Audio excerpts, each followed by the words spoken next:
అందరికీ హాయ్. నేను మీ Praveen, star health insurance president club మెంబర్ని. ఈరోజు మన రాఘవాచారి సార్ ఉన్నారు. యాక్చువల్గా సార్ వాళ్ళ పాలసీ నవంబర్లో చేశాము. మొన్న రీసెంట్గానే సార్కి అనుకోకుండా ఒక యాక్సిడెంట్ అయింది. ఆ యాక్సిడెంట్ వల్ల టోటల్గా మన దాని నుంచే, మన స్టార్ హెల్త్ నుంచే ఫ్రీగా ట్రీట్మెంట్ అయింది. సో ఇవన్నీ డీటెయిల్గా సార్ని అడిగి తెలుసుకుందాము. సార్, మీకు స్టార్ హెల్త్ పాలసీ తీసుకోవాలని అసలు ఎందుకు అనిపించింది? అంటే ఎవరిని చూసి తీసుకోవాలనిపించింది? కారణం చెప్పండి, తీసుకోవడానికి కారణం. మా ఇంట్లో మా బాబు కూడా ఒక ఎంప్లాయీ సార్. అతను అతను కూడా సడన్లీ నొమినీ ఇన్ఫెక్షన్ వచ్చిండే. వచ్చింది హాస్పిటల్లో జాయిన్ అయినాం. మాది మిడిల్ ఫ్యామిలీ సార్. అది హాస్పిటల్లో జాయిన్ అయినాం కాబట్టి అక్కడ చాలా పైసలు, అంటే ఒక 1 lakh వరకు అమౌంట్ అయింది. ఇది అంతా మేము కట్టలేక తలుచుకున్నాం. మేము పాలసీ ఉంది, అతను కూడా పాలసీ ఉన్నది, ఒక ఎంప్లాయ్ కాబట్టి. యూనియన్ బ్యాంక్ లో ఎంప్లాయీ. యూనియన్ బ్యాంక్ లో అది గ్రూప్ పాలసీ ఉంది, స్టార్ వెళ్తుంది. అయితే ఎంప్లాయ్ కాబట్టి ఆయన పాలసీ క్లెయిమ్ అయింది కాబట్టి మేము ఇదైపోయినాం. లేకుంటే అంత డబ్బు కట్టాలంటే కూడా మొత్తం అంత కాకుండా ఏదో రకంగా చేయదలుచుకుంటే, కానీ పాలసీ ఉన్నది చాలా సేఫ్ సార్. అది నాకు కానీ, మా ఫ్యామిలీకి కానీ, మా పిల్లలకు కానీ ఈ పాలసీ పరంగా అయితే చాలా సేఫ్ ఉన్నది. తీసుకున్న తర్వాత ఇప్పుడు మొన్న మీకు జరిగిన యాక్సిడెంట్ ఉంది కదా సార్, అసలు ఎలా జరిగింది ఒకసారి చెప్పండి. మేము ఏంటంటే మా ఫ్రెండ్ నేను ఇట్లా వాళ్ళ అబ్బాయి పెళ్ళి ఉండే, ఇలా అన్ని కార్డ్స్ అని కంప్లీట్ అయిపోయినాయి. వచ్చేసరికి రిటర్న్లో ఇంటికి వచ్చేస్తున్నాము. 6:37 మధ్యలో అక్కడ ఏఆర్పి పేపర్ బోర్డు ఉంది సార్. అది పేపర్ బోర్డు దగ్గర వచ్చేసరికి ఆ బర్రెలు అనేది ఇట్లా ఒకేసారి రిటర్న్లో వస్తున్నాయి. అవి దాంట్లో గేదెల వాడు ఏం చేసినట్టు ఒకసారి కొట్టేసరికి ఆ బర్రె మా మీదకి వచ్చేసి ఒక సడన్లీ దానికి మేము టేకప్ అయిపోయాం. సరికి కింద పడ్డేసరికి బ్లీడింగ్ అయింది, చేతి మీద ఇదైంది, చేతి ఫ్రాక్చర్ వచ్చింది. ఇక మా స్నేహితుడు అతను మొత్తం అన్కాన్షియస్ ఉండే సార్. అతను ఇక నాకు ధైర్యం ఏంటంటే పడ్డా కూడా, అరే నాకు హెల్త్ పాలసీ ఉంది కదా అని చాలా ధైర్యం వచ్చేసింది. ఏదేమన్నా కానీ నాకు పాలసీ ఉందని చాలా ధైర్యం వచ్చింది. ఇక మా స్నేహితుడికి పాలసీ లేదు అతనికి. ఇక వాళ్ళు ఏం చేశారంటే వాళ్ళ ఫ్రెండ్స్ వాళ్ళు వచ్చి ఇక వాళ్ళకి తెలిసిన హాస్పిటల్కి వెళ్ళిపోయారు వాళ్ళు. ఇక నాకు పాలసీ ఉన్నదని ఏ హాస్పిటల్కి వెళ్ళినా కూడా నాకు సేఫ్ ఉంటుందని చాలా ధైర్యంగా ఉండే నాకు. ఇక నేను మా అబ్బాయి వెళ్ళిపోయినాం, హాస్పిటల్కి డైరెక్ట్ వెళ్ళిపోయినాం సార్. ఇప్పుడు హాస్పిటల్ వెళ్ళిన తర్వాత, వెళ్ళిన రోజు నుంచి డిశ్చార్జ్ అయ్యే వరకు మీకు ట్రీట్మెంట్ ఎలా జరిగింది?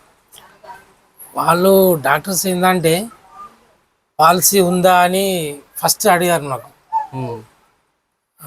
సార్ మీరు పాలసీ ఉందా అంటే లేదు అనేసరికి కొద్దిగా ఇదే అన్నారు. సార్ మాకు పాలసీ ఆల్రెడీ ఉంది సార్ అన్న. పాలసీ ఉంది అనేసరికి వాళ్ళు ఏంటంటే ట్రీట్మెంట్ చాలా తొందరగా హడావిడి చేసుకుంటా నన్ను ఇక డ్రెస్సింగ్ కానీ చేసుడు, అది కానీ ఎక్స్రేలు కానీ తొందరగా ఫాస్ట్ చేసేసారు వాళ్ళు. చాలా తొందరగా ఫాస్ట్ చేసారు. ఇక రూమ్ అరేంజ్ కానీ చేయడం, స్పెషల్ రూమ్ ఇవ్వడం కానీ వాళ్ళు ఇక కొద్దిగా తొందరగా ట్రీట్మెంట్ మాత్రం ఫాస్ట్ అయింది సార్. నెక్స్ట్ డే నాకు సర్జరీ చేశారు. Next day evening 4 o'clock to 6 అయింది. దాంట్లో కూడా అనస్థిన వాళ్ళు కూడా కూడా ట్రీట్మెంట్ చేసి, డాక్టర్ కూడా వచ్చి సర్జరీ చాలా ఫెసిలిటీ మాత్రం బాగా చేసేసారు. పాలసీ అనేసరికి కొంత డాక్టర్స్ కూడా ఇదైతే ముందుకు వస్తారు, ఎందుకంటే డబ్బులు మాకు ఎటు పోవు, దీనివల్ల మేము సేఫ్ అవుతారని. అదే చాలా మంది డాక్టర్స్ కూడా అందరికి పాలసీ ఉండాలి, తీసుకోవాలని చెప్పి వాళ్ళు కూడా అవగాహన కల్పిస్తున్నారు. ఎందుకంటే చాలా మందికి అవగాహన ఉండదు కాబట్టి. ఇలా ఉన్న వాళ్ళకి ఏంటంటే కంపెనీ నుంచి ఖచ్చితంగా డబ్బులు వాళ్ళకి వస్తాయి, ఎటు వెళ్ళవు అన్న ధీమాతో ఖచ్చితంగా మీకు మనము అడ్మిషన్ అన్న మినిట్ నుంచే మనకు ట్రీట్మెంట్ అన్ని విధాలుగా ఉంటుంది. మనకి ఎటువంటి చింతించిన అవసరం, దేని గురించి కూడా మనం చింతించిన అవసరం లేదు. అయితే దీనికంటే ముందు మీకు యాక్సిడెంట్ అయిన తర్వాత మీరు నాకు కాల్ చేశారు సార్, మీకు రెస్పాన్స్ ఎలా అయ్యాం మేము? రెస్పాన్స్ బాగుంది సార్. ఏంటంటే ప్రవీణ్ సార్ నాకు ఇలా అయింది అనగానే మీరు ఎంతనే ఫోన్ లిఫ్ట్ చేసి, సార్ మీరు ఎక్కడ కానీ మన హెల్త్ పాలసీ నిజామాబాద్లో ఏ మల్టీ స్పెషల్ హాస్పిటల్లో కూడా ఉంటుంది, మీరు మంచిగా మీ అనుకున్న హాస్పిటల్ మీరు జాయిన్ కండి అని మాకు ప్రవీణ్ సార్ సజెషన్ ఇచ్చారు సార్. ఆయన ద్వారా నేను డైరెక్ట్ ఇక నాకు అనుకున్న హాస్పిటల్ ఏదైనా కానీ అని డైరెక్ట్ నేను మా బాబు వెళ్ళి అక్కడ జాయిన్ అయినాము. అతను కూడా రెస్పాన్స్ బాగానే ఉండి ఆయన కూడా వచ్చేసి ఎప్పుడెప్పుడు ఫోన్ కాల్ చేస్తుండే ఏం సార్ ఎలా ఉంది, ఏం కథ అది అని చెప్పేసి నాకు ఫోన్ కాల్ చేసేది సార్. ఆయన కూడా చాలా హెల్పింగ్ చేశారు. మీకు డిశ్చార్జ్ తర్వాత ఏమైనా డబ్బులు అడిగారా మరి? డిశ్చార్జ్ తర్వాత ఎవరు సార్ ఎవరు ఒక రూపాయి అడగలేదు. ఎవరేం డబ్బులు నాకు ఎంత అడగలేదు. వచ్చిందో క్లైము, నాకు టోటల్ క్లైమ్ వచ్చింది సార్. అది ఒక్క రూపాయి కూడా ఎవరు. ఇక మెడిసిన్స్ మాత్రం టోటల్గా ఎంత అయిందని చెప్పారు బిల్లు? టోటల్గా 70,200 సార్.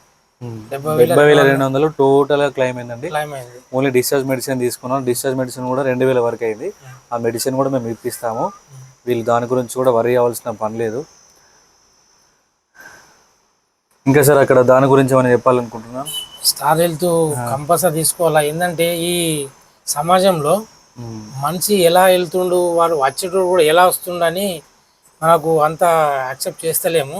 మనం మంచి దారిలో వెళ్ళినా కూడా వచ్చేవాడు కూడా వేరే దారిలో వస్తున్నారు. ఈరోజు సాయంత్రం ఏంటంటే 4 నుంచి 6, 8 మధ్యలో మాత్రం కొందరు ఇక ఎలా వస్తారో తెలియట్లేదు. వాడొచ్చి మనకు గుద్దిన, మనం పోయి వాడికి గుద్దిన మాత్రం చాలా క్రిటికల్గా ఉంటుంది.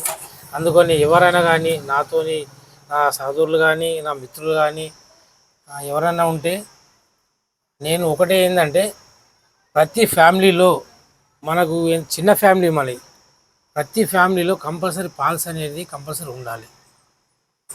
అది నేను కోరుకుంటున్నాను. కంపల్సరీ పాలసీ అందరూ తీసుకోవాలనుకుంటున్నాను. Thank you sir, Praveen sir. Thank you అందరికీ. ఇంకో విషయం ఏంటంటే, సార్కు స్టార్టింగ్లో పాలసీ చేసే టైంలో ఇప్పుడు వీళ్ళ సన్ వచ్చి స్నేహిత్ అని చెప్పేసి మనకు అప్రోచ్ అయ్యారు. ఆ టైంలో ఆఫీస్కి వచ్చి అడిగారు.